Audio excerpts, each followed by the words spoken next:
um. Bom dia, galera do YouTube. Vamos lá, gente. Então, hoje a gente tá no capítulo 19 de Segunda Reis. Então, hoje a gente, como diz o tema aí da nossa mensagem, a gente vai aprender a orar. Eu também confesso que eu preciso aprender a orar com o rei Ezequias.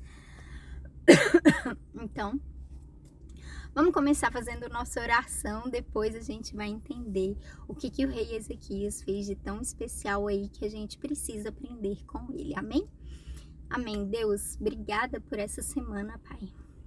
Obrigada por mais uma segunda-feira em sua presença. Em nome de Jesus, que o Senhor, nesse momento, sabe, Pai, esteja abrindo os nossos corações, as nossas mentes. Deus, em nome de Jesus, e que esse texto venha falar conosco, Pai.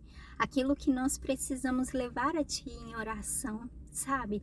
Nos ensina, Pai, nos ensina a confrontar o inimigo, a mostrar para ele quem o Senhor é, sabe, Deus, e o que o Senhor fez para nós sermos em Ti, que é mais do que vitoriosos. Então, em nome de Jesus, nós apresentamos, Deus, a nossa mente, o nosso corpo, Deus, como santos e agradáveis a Ti. Em nome de Jesus, que o Senhor nos guie por todo o entendimento do texto de hoje. É o que eu oro e que eu te peço em nome de Jesus. Amém? Vambora, porque hoje o capítulo é longo e eu não quero me demorar. Tô demorando demais, né, gente? Ontem a live foram 22 minutos, mas 22 minutos de puro fogo, unção e poder. Bom dia, Isabel, seja bem-vinda.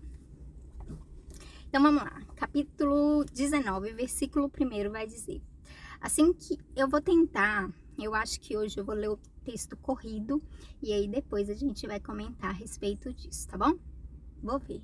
Eu acho que a gente vai ter que parar em algumas vezes, porque esse texto é muito especial. Assim que o rei Ezequias ouviu o que eles contaram, rasgou as suas roupas em sinal de tristeza. Vestiu uma roupa feita de pano grosseiro e foi para o templo do Senhor. Ele mandou que Eliaquim, o encarregado do palácio, Sebna, o escrivão e os sacerdotes mais velhos fossem falar com o profeta Isaías, filho de Amós. Eles também estavam vestindo roupas de pano grosseiro. A mensagem que o rei mandou entregar a Isaías foi esta: hoje é um dia de sofrimento. Nós estamos sendo castigados e estamos envergonhados. Somos como uma mulher que está para dar à luz, mas não tem forças para isso. O rei da Assíria nos mandou o chefe do seu exército para insultar o Deus vivo. Que o Senhor, nosso Deus, escute esses insultos e castigue quem os disse. Portanto, ore a Deus pelas pessoas do nosso povo que ainda estão vivas. Os funcionários do rei Ezequias levaram a mensagem e Isaías mandou a seguinte resposta: o Senhor Deus diz que o Senhor não deve deixar que os assírios os assustem, dizendo que Deus não pode salvá-lo. Deus vai fazer o rei assírio ouvir uma notícia que o fará voltar para a terra dele, e Deus vai fazer com que ele seja morto ali.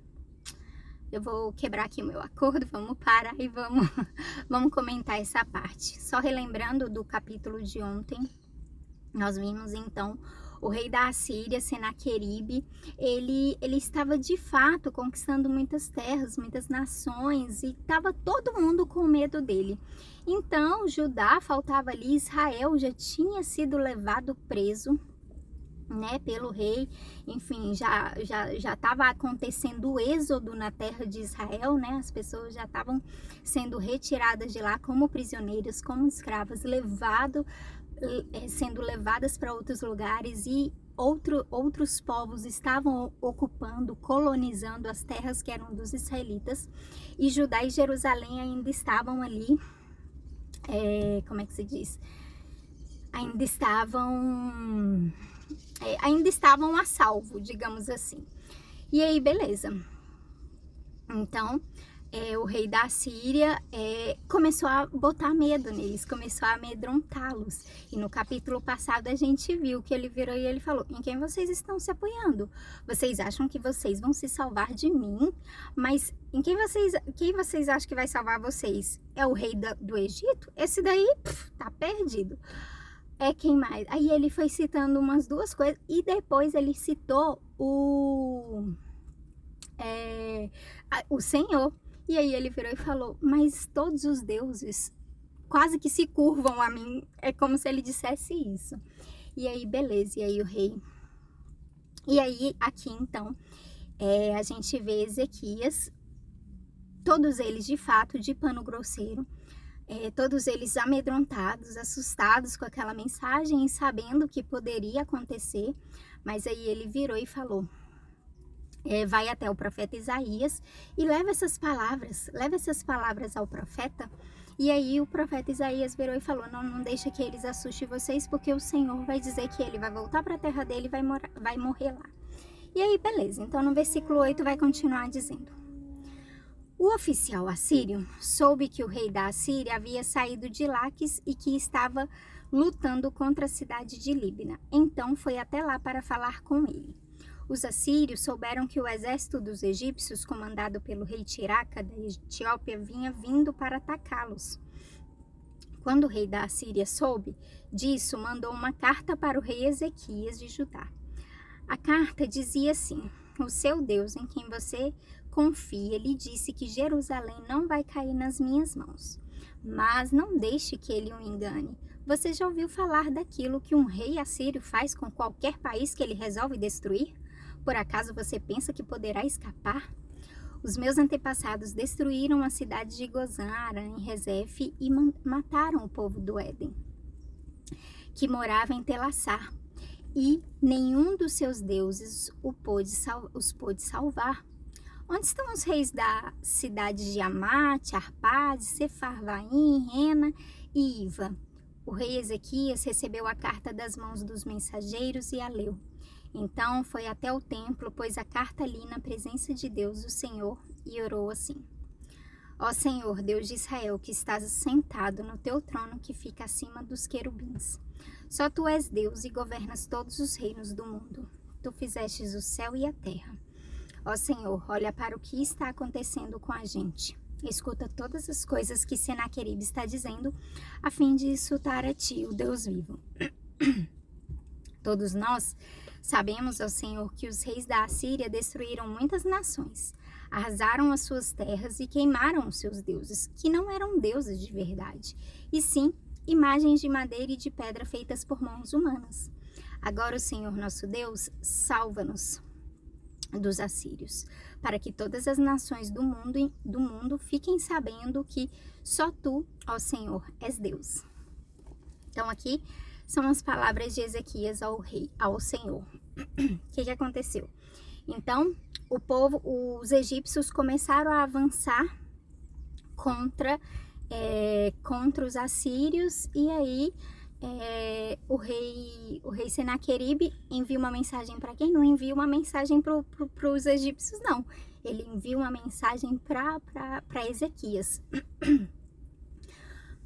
E aí o rei Ezequias, ao receber aquela mensagem mais uma vez, ao invés dessa vez dele levar ao profeta Isaías, ele vai até o templo do Senhor pela segunda vez, né? Ele vai dizer que, mais uma vez, Ezequias foi até o templo do Senhor.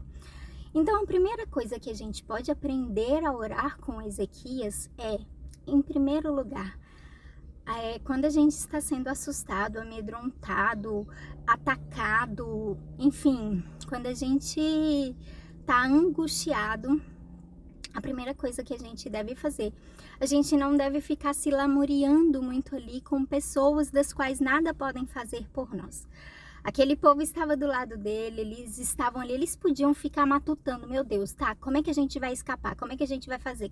A gente se entrega? A gente não se entrega? Não. A primeira coisa que ele fez foi levar aquela situação até o Senhor. Ele foi buscar socorro, ele foi primeiramente para os pés daquele que tudo podia fazer. Em segundo lugar, aquelas pessoas, eles não estavam falando do rei Ezequias, porque sabia que o rei Ezequias era pobre, cego e miserável e que não ia poder fazer nada. Era fraco igual a todos os outros. Aquela pessoa, eles não estavam falando da nação de Israel. Da nação de Israel poderosa. Não, porque eles também poderiam ser levados prisioneiros da nação de Judá, né? Ali do povo de Judá. Eles também poderiam, o rei Senaqueribe, ele estava atacando ao Senhor, ao Deus deles. Ele estava virando e ele estava falando assim: quem você acha que pensa que é seu Deus? Você acha que ele vai poder salvar a gente? Salvar vocês da gente? Quantas vezes nós estamos recebendo esses ataques, né? Desde ontem começou uma série na minha igreja exatamente com esse tipo de palavra, com esse tipo de mensagem. E é isso, sabe? E aí, dessa vez, então, o rei Ezequias virou e foi até o templo e apresentou aquelas palavras. Ele pegou a carta, porque o rei Senaqueribe tinha enviado uma carta, e ele pegou a carta e entregou para o Senhor. Falou: Senhor, então, o Senhor, em primeiro lugar, ele exalta a Deus. Ele vira e ele fala assim: em primeiro lugar, o Senhor é o Senhor do céu, da terra e de tudo que nela há. Eu reconheço o Senhor assim. Ontem na legenda, eu deixei uma legenda bem legal a respeito da live de ontem, e eu gostaria que vocês lessem também, porque eu falei exatamente assim: como é que você enxerga o seu Deus? O que Deus é para você? Porque a partir daquilo que você vê Deus, é a maneira que você vai responder ao seu problema.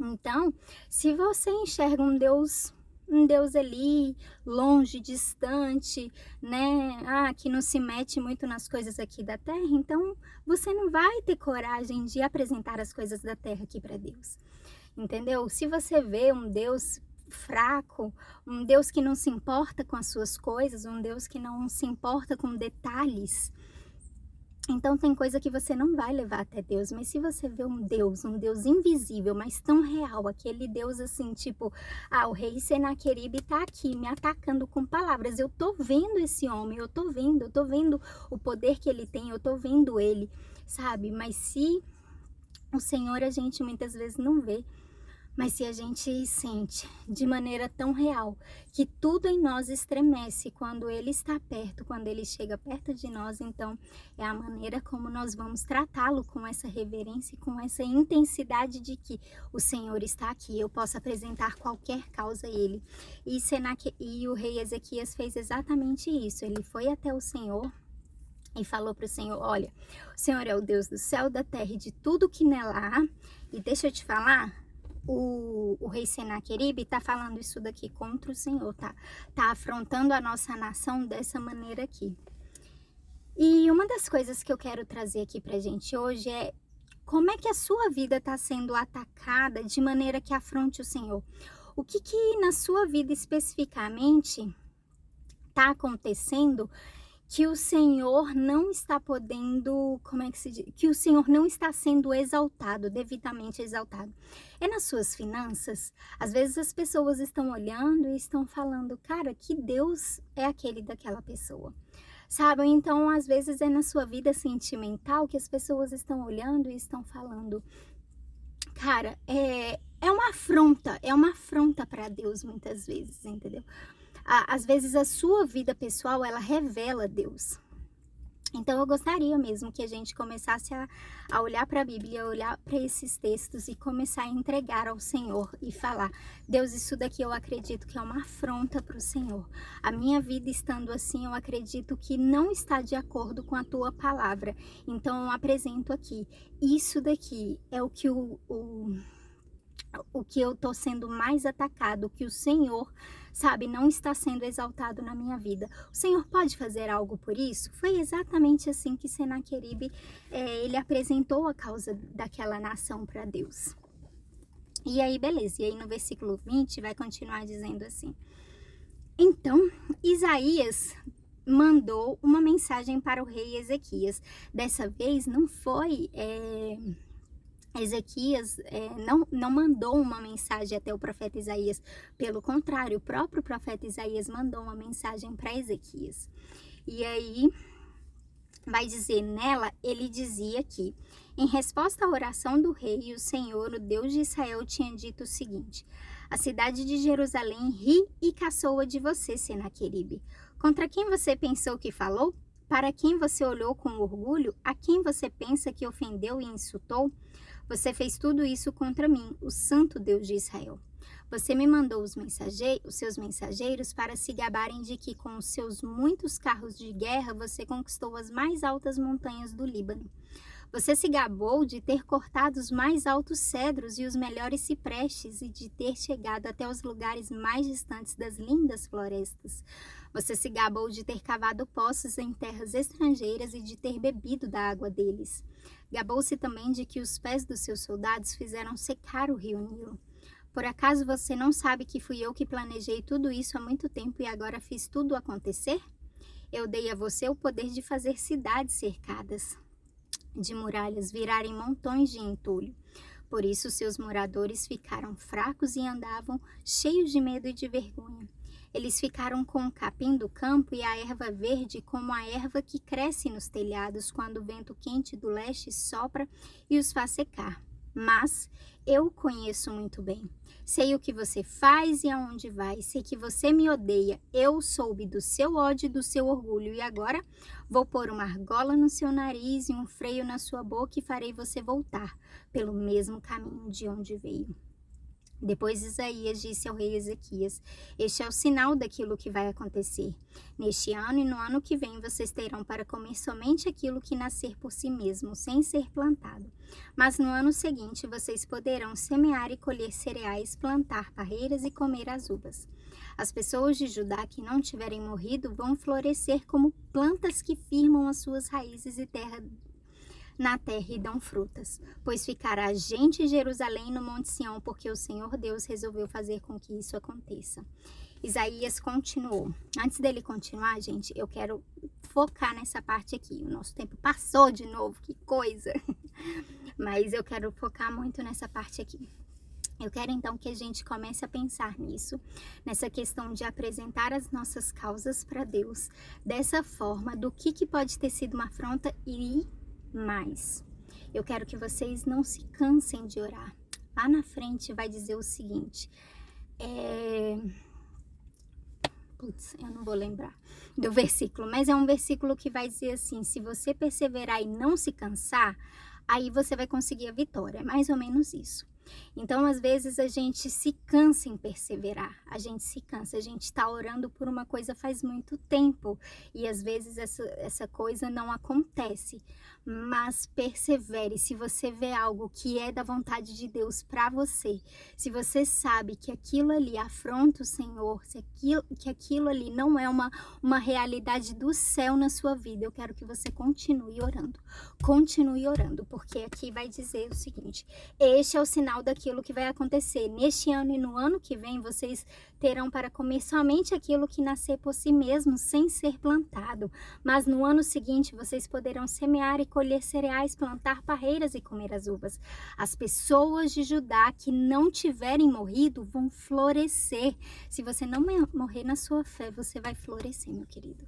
Como plantas que firmam as suas raízes na terra e dão frutas, pois ficará gente em Jerusalém, no Monte Sião, porque o Senhor Deus resolveu fazer com que isso aconteça. Vai acontecer, não desiste. E eu tô falando de uma posição que eu preciso não desistir. Entendeu? Então, vamos continuar.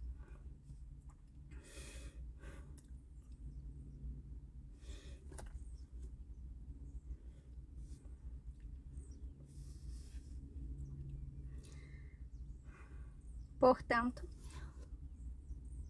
o Senhor Deus diz o seguinte a respeito do rei da Síria: ele não entrará nesta cidade e não atirará uma só flecha contra ela. Nenhum soldado com escudo chegará perto da cidade, e não serão construídas rampas de ataque ao redor dela. O rei da Síria vai voltar pelo mesmo caminho por onde veio, sem ter entrado nesta cidade. Eu defenderei e protegerei esta cidade por causa da minha honra e por causa da promessa que eu fiz ao meu servo Davi. Eu, o Senhor, falei.